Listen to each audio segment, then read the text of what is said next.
Okay, I'll call to order the Civil Service Commission meeting on Wednesday, September 10th, 2025. It is 8:34 a.m. Roll call, please. Mr. Jazzy? Here. Ms. Connor? Yes. Ms. Leskovic? Yes. All members are present.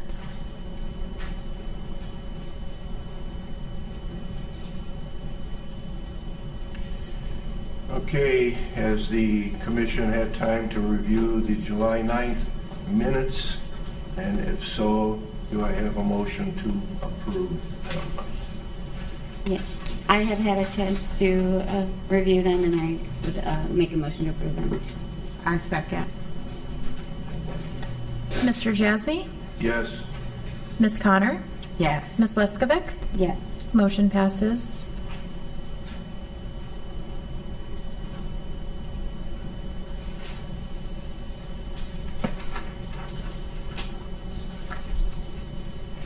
Okay, do we have any public participation? I don't seeing none.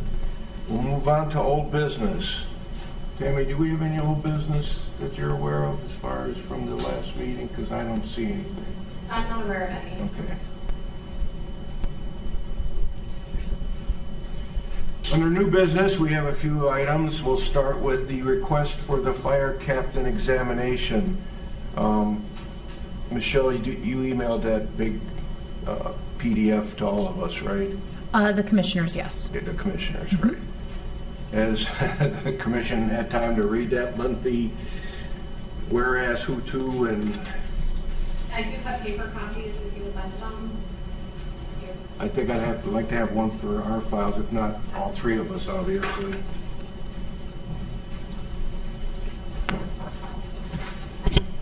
It spells out a lot of interesting facts about future examinations and the current one that was postponed, or the certification of the list was postponed based upon a grievance. I do have statement prepared by the law director. He couldn't be here today, but he did send me a statement to make for the record. Okay. Okay. Commission, as you can see, it's very long. Maybe the statement from the law director will sum it up. I hope so. Okay. All right. Here's the background provided by Mr. Vizana. The first administration of the fire captain's examination resulted in only one candidate passing. Pursuant to the city's civil service rules, at least 3 candidates must receive a passing score for a list to be considered for certification by the commission. The city and the IAFF Fire Union met and discussed the above, with the results of those discussions leading to a memorandum of understanding, which was sent to you, and I just provided you with a paper copy, that sets forth the parameters for the holding of a second captain's promotional examination in accordance with both the collective bargaining agreement and the city's civil service rules, and the exam has to follow the parameters of the MOU. The request before the commission today is that, based upon the above, the city respectfully requests that this commission approve the city administration moving forward with a second captain's promotional examination to also be conducted by Clancy and Associates, and in accordance with the previously described memorandum of understanding and the city's civil service rules. Thank you. Commissioner, I don't know if you do want to take time or take a look at it. There's a lot of stipulations by having this second exam, what would happen to the lieutenant that was the only one that passed the last exam, and what happens to his scores, and what happens if he gets a higher score or he gets a lower score this time, where he stands in the final eligibility list. If you want, like I say, kind of spelled out in that lengthy format or PDF that we just got. But if you don't have any questions regarding, they're just basically right now looking to have another fire examination, kind of a retake of the examination for the captain's eligibility list. If that's approved, of course, then you can kind of read this real thoroughly and find out what happens with the past scores. Can we get a high-level summary of what will happen? So basically, the candidate who passed has the option to go forward with his current scores. And for the new examination, we still have to post it in accordance with the terms of the collective bargaining agreement. So we have to follow those rules as far as posting for 30 days and providing the written notice of the contents of the exam. And then we also,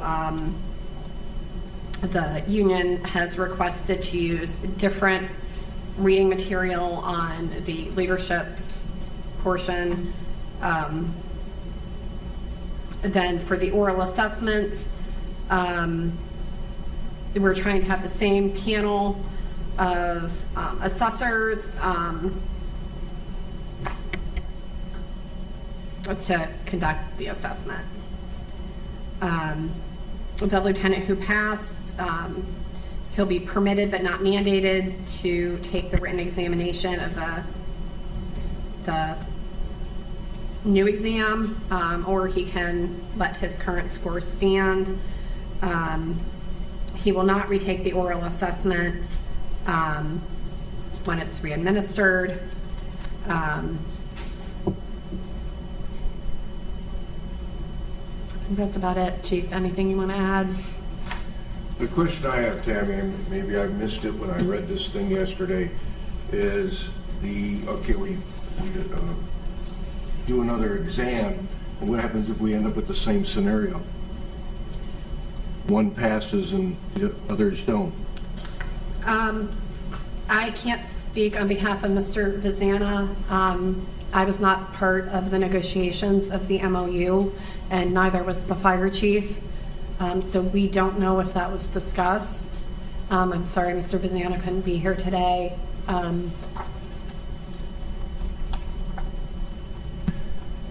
Well, I can see moving forward with the request for the examination, but I'd like to get clarification that if we run into the same situation, what's going to happen again, because this could stretch out then through grievances for a while. My recommendation would be that we move forward with certifying the one name, but I can't speak for Mr. Vizana on that. And like I said, I wasn't a part of the conversation with the union, so I do not know if that was discussed. Well, with certifying the current list, which is just one person, and we approve an examination again, that eligibility list is going to change if the other candidates pass. And I believe that was discussed in the negotiations, but I'm not sure. Betty? One other clarifying question. Yes, I ma'am. know the scores rank them, but they're still interviewed, and you don't have to take the top person, correct? Correct. So it's not advantageous for him to retake the test. I can't speak for the lieutenant. It's up to him. Okay, Okay. okay. Different reading materials, and you're gonna wanna do it over again. I can't speak for him. Okay. And Chief, can you come up to the microphone? I can't speak for the lieutenant that passed about whether he wants to take the written over again. I'm not even gonna ask him. It's up to him. He shouldn't have to be penalized for. I'm just saying others it's not going to passing. benefit him. No, in any no, way. and that's Okay. why that's a long document. It doesn't benefit anybody. That's why there's so many whereas and therefores. Right. Okay? Okay. It is kind of stated in there, he understands the circumstances. Like I say, that's why, unless we wanted to adjourn for that reading, or to read that, we can at least proceed with the examination. And then, like I say, refer back to the understanding everybody has with regards to who scores what. And Lieutenant does indicate in this format, he understands the consequences. Correct. Right, but it's a risk of taking the exam. There's Not a certainly- risk for him. Not for him, there's not. No. Because if he Well, not for him, retake the exam and Lowest fail one it, gets tossed. So. Yeah. Yeah. Oh, okay. See, that's what I mean. This But it's thing not is addition at this point. lengthy, right. And we don't have to. Okay. Is he trying to prove a point? He can't You know, get lower scores. Exactly, his score He- is there. Right, he could Okay. do better, but not. Yeah. Got So it. no matter what, he's passed. Okay. His scores weren't bad. That's the point too. So I'm not him. Okay. I don't know what I would do either. So studying is exhausting. So It is. Okay. Well, do I have a motion to at least begin with the request for the fire captain's examination? Yes, I would move to do the new examination. I second. Mr. Jazzy? Yes. Ms. Connor? Yes. Ms. Leskovic? Yes. Motion passes 3-0.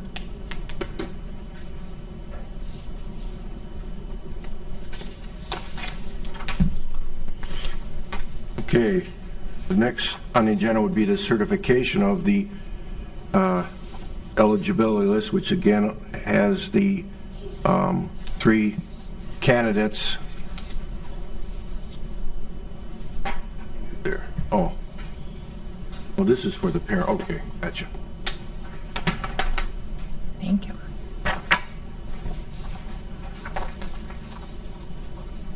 So the firefighter paramedic examination was administered through National Testing Network, which allows the candidates to sign up and take the examination online. They were also required to file an application online with the city. So it was 2 parts. Most of the fire candidates did very well with that. We had a total of 80 interested candidates. 2 of those were currently working for us as provisional appointments, and they passed, and so now they are probationary firefighter medics, happy to say. There were 66 candidates who applied and passed. I'll go over how the scoring was computed.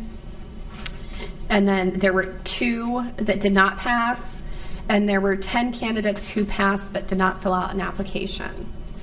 Thank you to Michelle for her work on the spreadsheets and gathering all the documentation to get everything together.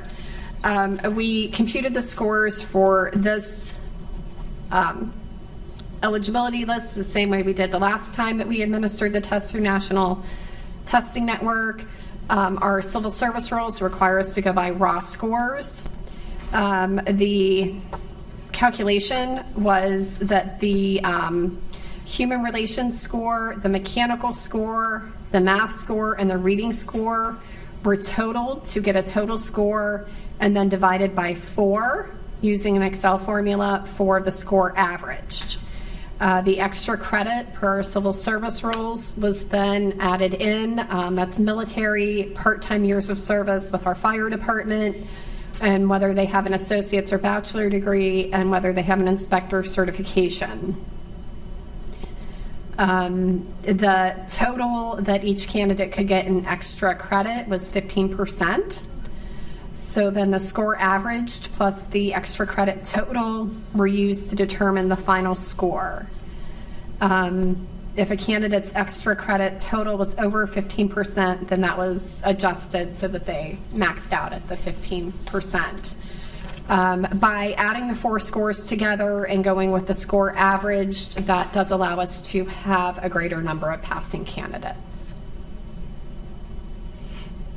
I'm sorry, the spreadsheet is so small. I was trying to Yeah. figure out how to print it. Senior font next time. And notice I had to bring my readers, and that's why I was running a little late for the meeting. I was trying to figure out how to print that larger, and I could not figure it out and still get everything on one page, so my apologies.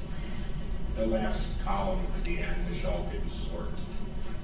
Where it says provisional appointments, it's out of order on that part. Oh, is You it? might not have Okay. read that when you sorted it. Oh, You lined up with the policy getting back in or not. okay. Your scores are correct all the way across. Sorry about that. That was probably how I sorted it, but. It's not a number, that's probably why it was passed. And then I also provided a sheet to the commission. NTN keeps track of demographics. So they provide us with charts on ethnicity and gender of our applicants and also the states that they're from. Interestingly, in addition to candidates from Ohio, it looks like we had a candidate from Florida, Pennsylvania, and West Virginia.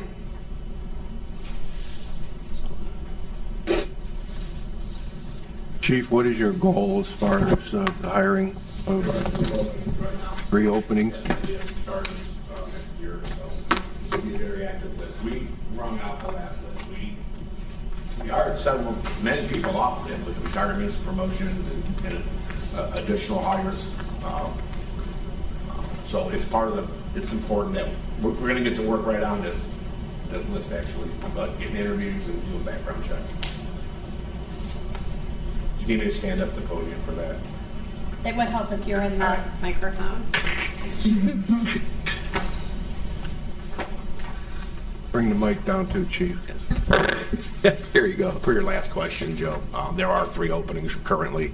We expect to use this list as soon as it gets certified and start the process of getting candidates going.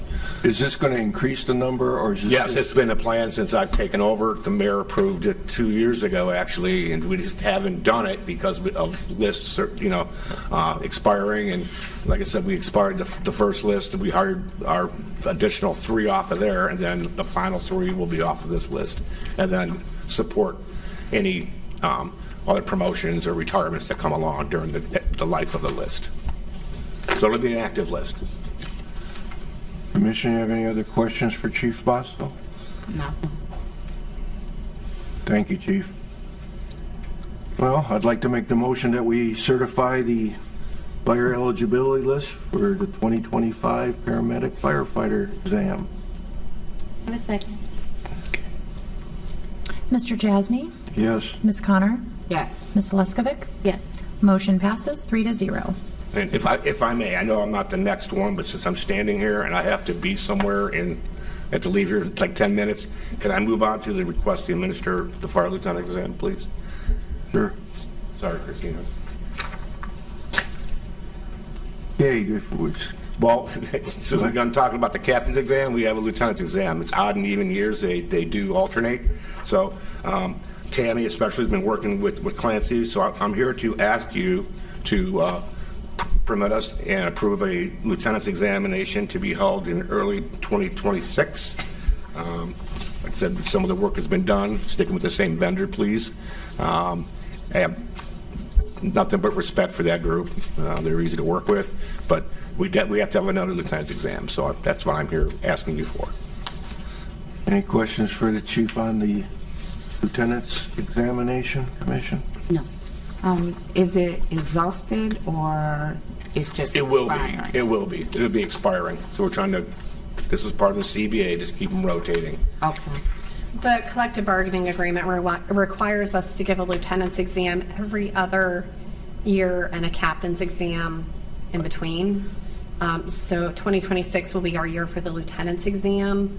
It does require us to give it in January, February, and we were working toward dates for that, but because of the captain exam. Yes. And availability. So there's people still on it. It's just expiring. Yes, well. Okay. There's one it person has left. to There's 2 expire. people left on the current list. Okay. Yes. Okay. And that's good until you certify the next one. Okay. Correct? Yes. Any further questions for Chief? No. Do I have a motion? Make a motion to administer a fire lieutenant exam. I second that. Mr. Jasny, Yes. Ms. Connor, Yes. Ms. Leskovic. Yes. Motion passes 3-0. Thank you. Any questions for me before I leave?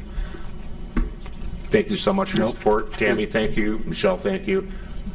Sorry, Christina, thank you. Thank you, Chief. I appreciate Thank all your you. help with all of this.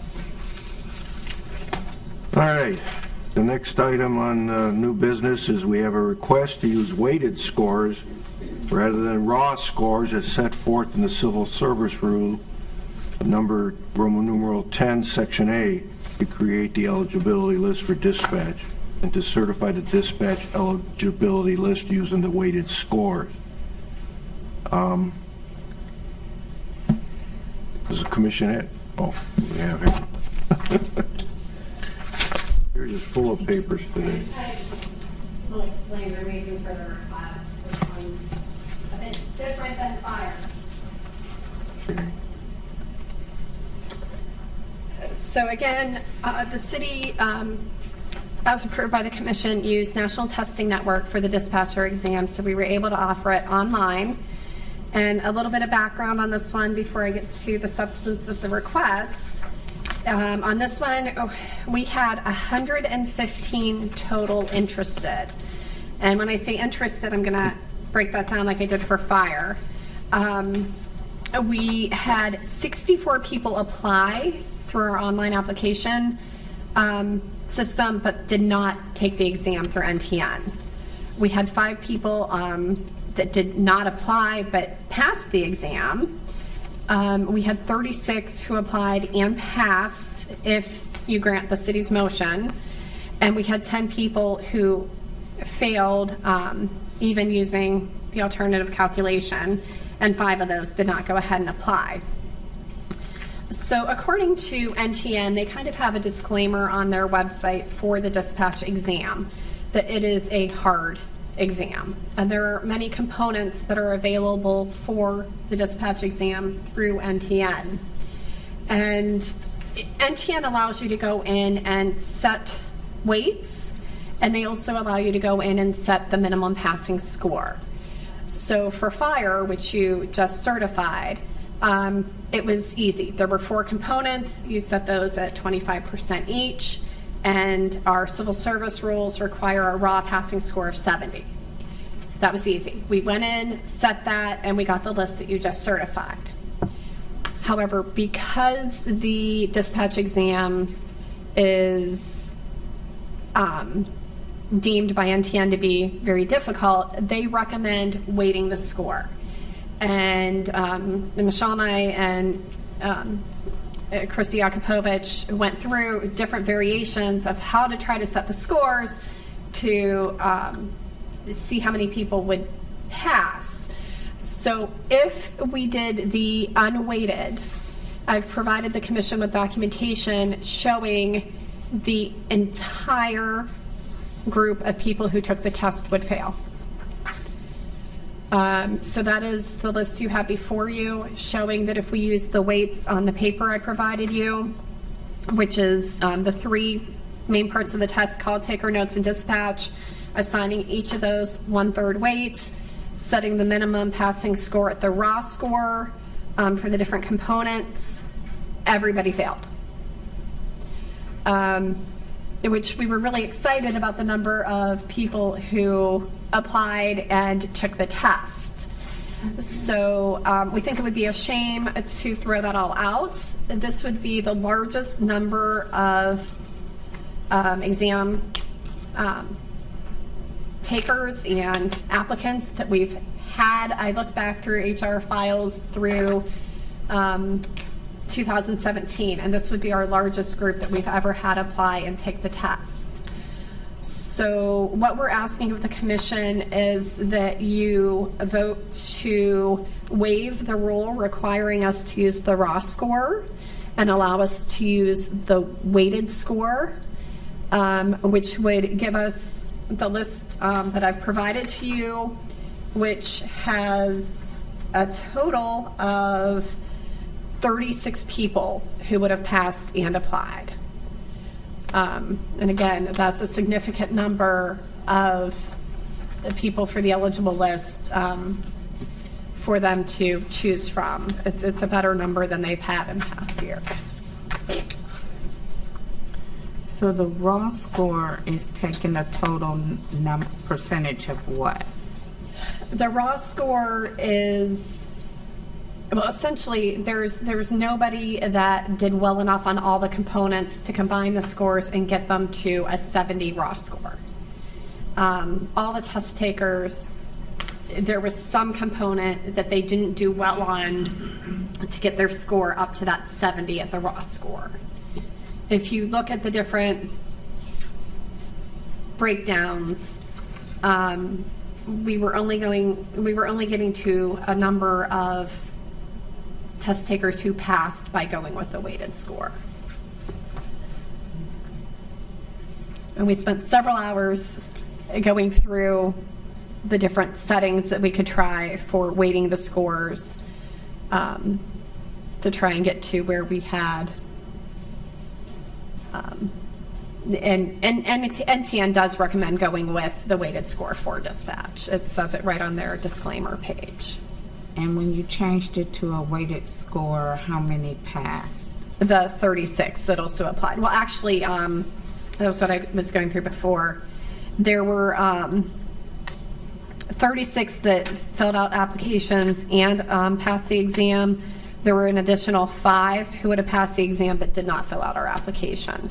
So there would have been 41 who passed the exam using the weighted score. And even with the weighted score, there are 10 who failed. As opposed to the fire exam where using raw scores, they only had 2 that didn't pass. I guess to have this many people fail raw score, what's wrong with this picture with the company giving the test? I mean, I could see 1 or 2, but you got a whole page full of people, that all failed. What's causing this? And if this has to be changed in the civil service rules to read weighted, we're going to have to talk to Matt about definition of scoring, because I just can't believe everybody failed. A majority of them, obviously. So there's got to be something else wrong other than weighted versus raw. It's, according to the testing website, they say that the components of the dispatch exam are very difficult. And that's why they recommend weighting the score. For example, there are some candidates who did very well on the call taker part, but maybe they didn't do as well taking the notes. There's an additional typing component that we could add in the future. But some of the best test takers did poorly on the typing, because I also looked at how that would have affected candidates. So it's just the number of different components that go into the dispatcher test and that the dispatchers have to do in their daily work. There's a lot of variables, and it seems some candidates are better at better parts of it than others. But you raise an interesting point about amending the civil service rules, because perhaps on the fire captain's exam, if we had weighted that, perhaps we wouldn't have to re-administer it. Isn't this going to jeopardize, though, Chris, or just dispatch eligibility as far as weighted scores, but this person failed miserably in one of the most important aspects of dispatch? In other words, yeah, they can be great on answering the phone, but if they can't type or understand what the computer screen's telling them, that worries me on weighted versus raw, because she wants to get caliber people, but if we're going to start, recommending people that, well, they're good here, but they're bad there, but they're number 1 because we weighted their score. I don't know. I'm a little. Chris, what is your take on that? And we did talk about that when we were going over the scores, and if you want to come up to the microphone. One of the things we talked about is that she can see the score breakdown, and when she goes into the interview portion, she'll be able to follow up on those concerns during the interviews with the applicants. And our police department and dispatch, they do a very thorough background. So if a candidate is already working somewhere, they do review their personnel file and go through that very thoroughly to see how they've been performing, if they're currently employed. That, as you answer, what type of training do they go through before they're actually put on the floor to perform? So I think the test it's good for people to take. I don't know that it is 100% indicative of their future performance. And I think that our training program is at least 4 months long. They train in every aspect of the position, and they are told up front that if typing is an issue, then they need to continue to practice that, because you have to be very quick and type be able to keep up with what's going on in the room. So the training program is very intensive and goes over, like I said, all aspects of every portion of the job. So while somebody may have, we're down a bit over here, a lot of the people that take these tests don't have any experience. So they don't know what to expect. And I'm not sure how you fully prepare for all of this. We used to give a critical exam as part of the hiring process, and that would weed a lot of people out as well. But when you don't know what to expect and you're hearing these calls for the first time and so forth, you're not sure what to listen for, like for the call taking and what information to pull out, and all that happens during training. So do you feel comfortable with this weighted versus raw, and what you're stating is you'll take the risk of hoping our training session, where you said for 4 months, will develop this person and or they get let go, correct? Absolutely, because you know what? A lot of times, I've had other positions where I wasn't civil service. When I worked for Maple Heights, I wasn't civil service. Or when I started out in Sagamore, I wasn't civil service. And all of that was trained, on-the-job training. A lot, you have to start somewhere. You're taking a risk on somebody no matter what. I definitely feel that it's in our best interest to go with the weighted score.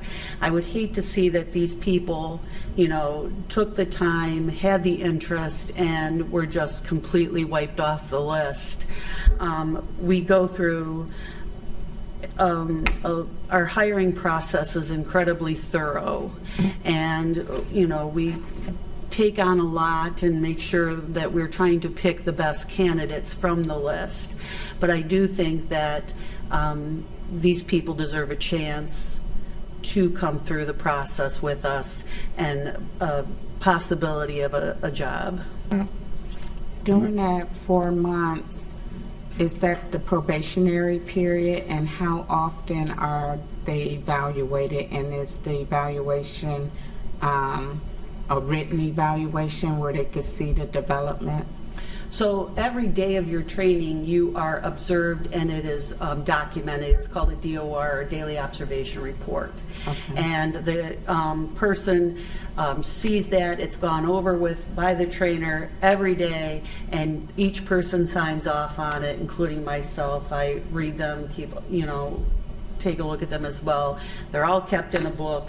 They can refer back to them. Everything has gone over, like to see if you're, responding to training, how you've improved, what you need improvement on. So it is well documented, and your process every step of the way, progress every step of the way.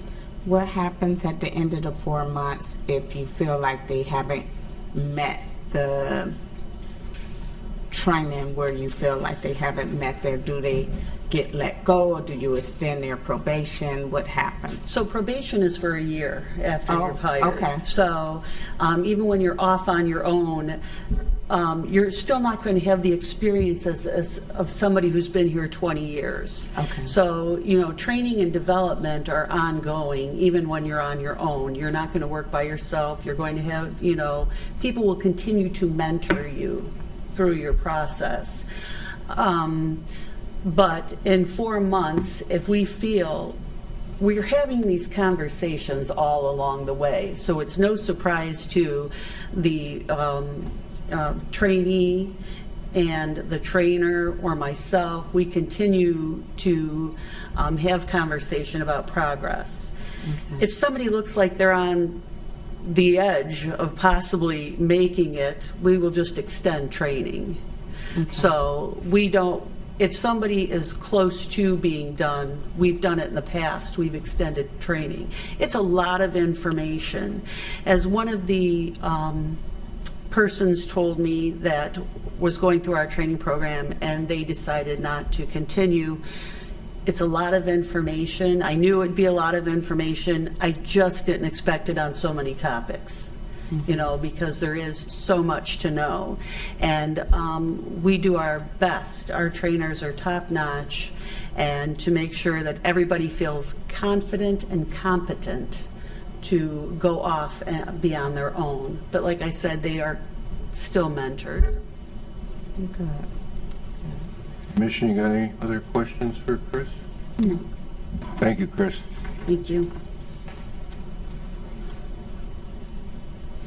Well, having heard the information and getting a little better understanding of weighted and raw scores, and knowing that dispatch is a critical position, I'll make the motion to waive the Civil Service Rule 10, Section A at this time.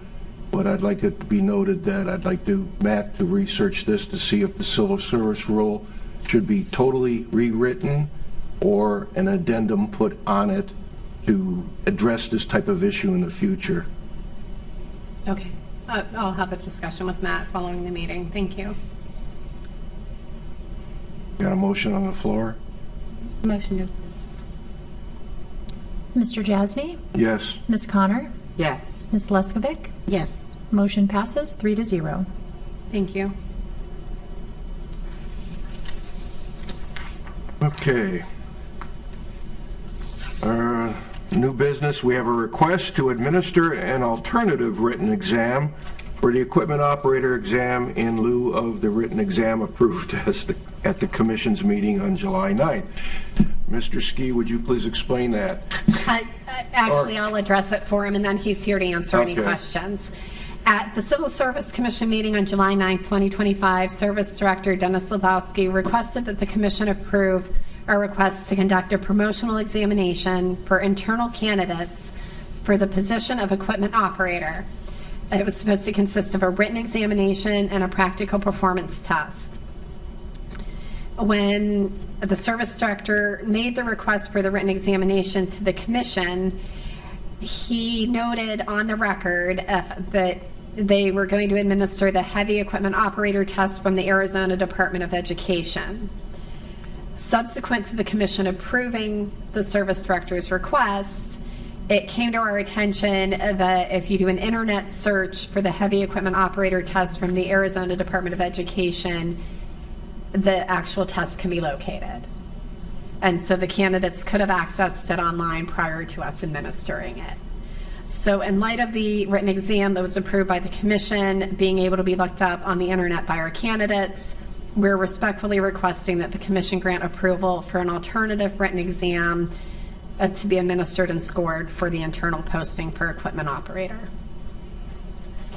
You have that much interest, Ski, in that heavy equipment operator? Yeah, we have 5 candidates right now, and the test will be similar to what the other one was. Do we have proof that they had access to it? I know you saw it out there. Do we know that our candidates accessed it? I do not, but I don't want to risk that. Okay. I want it to be as fair as possible. Commission have any other questions for this? The motion? A motion to approve. I second. Mr. Jasny, Yes. Ms. Connor, Yes. Ms. Leskovic. Yes. Motion passes 3-0. Thanks, appreciate Thank it. you. Thanks.